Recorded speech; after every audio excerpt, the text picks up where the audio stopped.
Find the direction cosine of A line which make equal angle with the coordinate axis. एक ऐसी line है जो x Y Z तीनों axis से equal angle बना रही है, तो उस लाइन के हमको क्या निकालना है, डायरेक्शन कोसाइन। तो सबसे पहले हम मान लेते, अज्यूम कर लेते हैं कि वो लाइन एक्स एक्सिस से अल्फ़ा, वाई एक्सिस से बीटा और जेड एक्सिस से गामा एंगल बना रही है। तो अकॉर्डिंग टू क्वेश्चन में क्या गिवन है, अकॉर्डिंग टू क्वेश्चन के अनुसार क्या है कि जो अल्फ़ा बीटा गामा है वो इक्वल होंगे।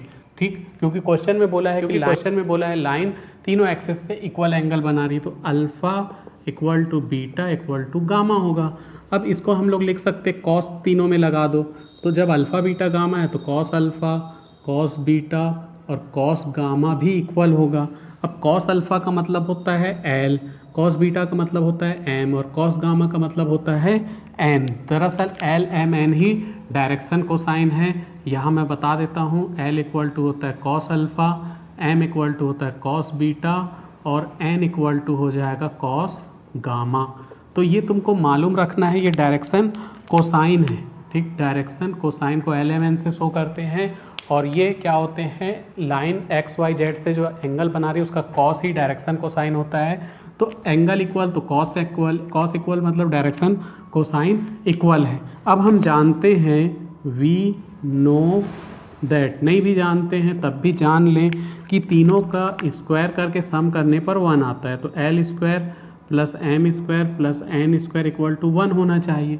ठीक, इसको आगे इधर सॉल्व कर लेते हैं। तो चूंकि एल एम एन तीनों इक्वल है तो एम और एन के जगह भी एल लिख देंगे, तो L square plus L square equal to 1 हो जाएगा। एल स्क्वायर मिल के हो जाएगा 3 स्क्वायर इक्वल टू 1, या एल स्क्वायर इक्वल टू 1/3, या एल इक्वल टू स्क्वायर हटेगा तो प्लस माइनस अंडर रूट 1/3।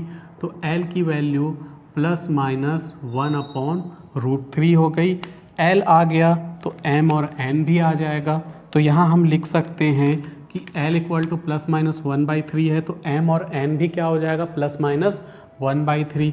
तो L equal to M equal to N equal to plus minus 1/√3, 3 नहीं 1/√3।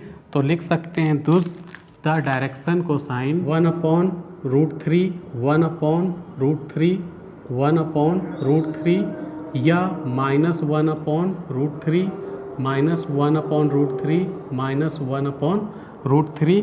This is answer.